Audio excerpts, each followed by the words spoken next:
백전백승 7분 솔루션 시간입니다. 보통 남자 여자가 만나서 연애할 때도요. 밀고 당기기 이 정도 시간이면은 서로 그만하고 사랑을 확인하게 되는데 자, 시장과 투자자분들의 밀고 당기기 너무 지루하리만큼 길게 이어집니다.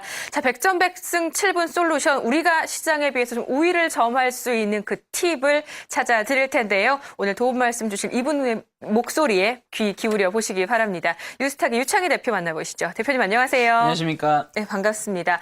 시장이 이겨내기는 조금 어렵다는 생각이 매일매일 들게 됩니다. 오늘 비법을 좀 공개해 주실 텐데요. 어떤 얘기 오늘 준비하셨어요? 오늘 아까 말씀하신 것처럼 2,000포인트에서 한 달, 거의 2달 가까이 밀고 당기기를 하고 힘들죠. 있고, 코스닥도 역시 오늘 견조한 모습을 띠고 있지만 결국에는 어쨌든 550포인트를 중심으로 해가지고 한 달 정도 밀고 당기기를 하고 있습니다. 그래서 앞으로 좀 주도를 좀 잡는 부분을 좀 연습을 해야 되고 좀 준비를 해야 되지 않을까 생각을 좀 하고 있는데, 일단은 지금 시황을 좀 얘기하자라면은 제가 보기에는 상승을 위한 막판 진통에 대해서 좀 힘을 조금 고생을 하고 있는 것 같아요. 오늘도 미국 증시가 하락을 했던 부분도 있었지만은 국내적으로 본다라면 지난 월요일엔 STX 그룹들, 또 그렇죠. 오늘은 또 현대차 그룹 또 얘기 안 좋은 뉴스가 나왔었던 네. 부분들을 봤을 때는 일단 이러한 부분들이 좀 해소가 돼야 되는데, 여전히 미국 증시는 계속해서 올라가고 있다는 부분들은 기조가 유지가 되고 있고, 또 세계 경기도 급격한 건 아니지만은 개선이 되고 있다는 부분들은 확인이 계속 되고 있거든요. 그런 부분이 있고,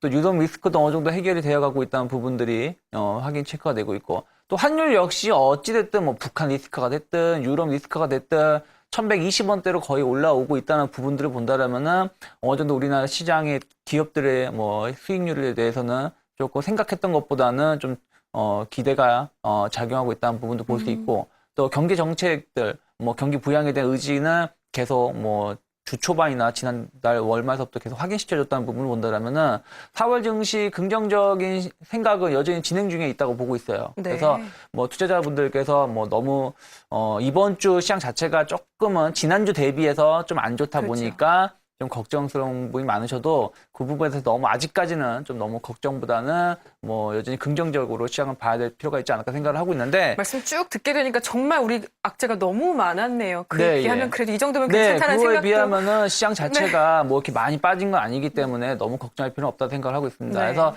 지금 시장 자체를 코스피하고 코스닥하고 같이 봐야 되는데, 코스피는 어쨌든 2,000선을 중심으로 해서 수렴이 이루어지고 있다는 부분들 보셔야 되겠고, 코스닥 같은 경우는 이번 주하고 다음 주 초반에 되게 분수령인데요. 차트를 하나 보신다면은 네.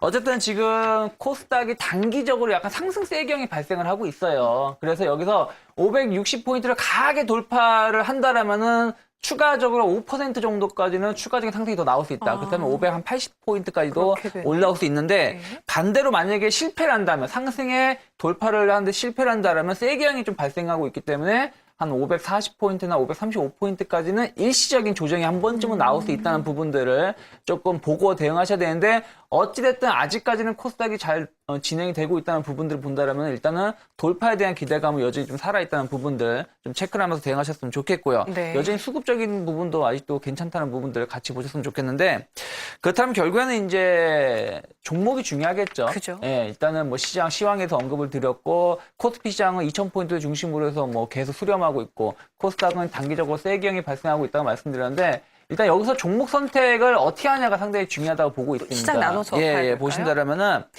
코스피가 아까 말씀드린 대로 2,000포인트를 중심으로 해가지고 등락을 한다고 했는데, 꼭 2,000포인트에 오게 되면은 상대적으로 강한 업종이 있어요. 네. 예를 들어서 음식료라든지 통신, 전기전자 같은 업종군이 가능한데, 지금 차트를 조금 제가 비교 차트를 내놨어요. 네. 뭐냐면은 이게 최근에 한 6, 7개월 동안 지수하고 그 관련된 업종을 비교 차트를 낸 건데, 맨 위에가 종합주가 지수예요. 근데 종합주가 지수가 순간적으로 하락할 때를 제가 빨간 선을 그어놨는데, 그때 본다라면 중간에 두 번째 있는 게 음식료 업종이거든요. 네. 음식료 업종 올라가고 있는 걸 볼 수 있고, 세 번째도 통신 업종이 올라가고 있는 걸 상대적으로 강한 흐름을 보이고 있다는 거죠. 또 하나가 전기전자 업종은 횡보를 보이다가 지수 상승할 때 같이 올라간다는 거죠. 그렇다면 결과론적으로 본다면은 지금도 물론 음식료 업종하고 통신 업종이 좀 세게 움직이고 있지만서도 만약에 시장이 여기서 2,000% 돌파를 한다면은 이들 종목 업종군하고 전기전자가 다시 또 치고 나갈 수 있다는 거죠. 그렇다면은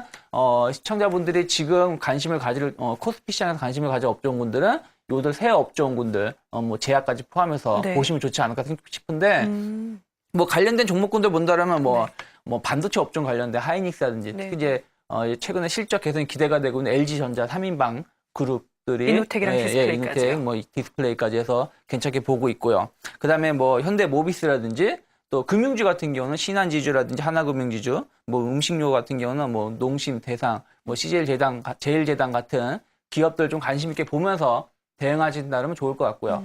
반면 이제 코스닥 같은 경우는 이제 560포인트 돌파를 성공하냐 아니면은 아니냐. 못하냐의 싸움인데 제가 보기에는 돌파할 것에 대한 기대감 좀 더 크고 가능성이 좀 일시적으로 높아요. 빠진다고 해도 뭐 추세를 급격하게 하락을 하는 게 아니라 그 이상으로 갈 수 있다고 보고 있기 때문에 조정이 나오고 난 다음에 요 관련된 종목군들 본다면 최근에 중소형 관련된 기업들 실적 개선이 계속 늘어나고 있다는 부분들. 그렇다면 컨텐츠라든지 아니면 반도체 부품주들 중심으로 좀 보시면서 제약주도 보셨으면 좋겠는데 뭐 관련된 종목을 보신다면 뭐 원익 IPS나 유지테크, 뭐 아나페스 같은 종목군도 있고요. 그리고 뭐 게임비나 컴투스, 뭐 가비아 같은 게임 컨텐츠 관련된 기업들도 있고 그다음 제약회사는 뭐 차바이오에너지 CTC 바이오 그리고 농우바이오 같은 기업들을 좀 관심 있게 보신다면은 이들 기업들이 지금 이제 상승을 다시 2차 상승을 하려고 하는 초입에 놓여 있다는 부분들을 체크를 하신다라면은 지금 막 신고가를 계속 연출하면서 올라가는 종목군도 좋지만은 네. 이들 후발 종목군들도 괜찮지 않을까 생각을 좀 하고 있습니다. 얼마 전에 저희 또 수업이라고 표현을 하게 되는데 네. 얼마 전에 시간에서도 얘기를 됐던 것 같아요. 슬슬 움직이려는 시동을 걸고 있는 그쵸. 종목들을 알 수 있는 방법을 네, 예. 팁으로 제시해 주셨으니까 그때 강의랑 함께 좀 접합해서 보신다면은 종목 선택이 훨씬 더 수월하지 않을까 싶습니다. 다음 주에는 코스피 2000 넘어서고 560 코스닥 넘어선 상태로 또 뵀으면 좋겠네요. 그러게요. 그랬으면 좋겠습니다. 네, 대표님 오늘 말씀 여기까지 듣겠습니다. 감사합니다. 네, 고맙습니다.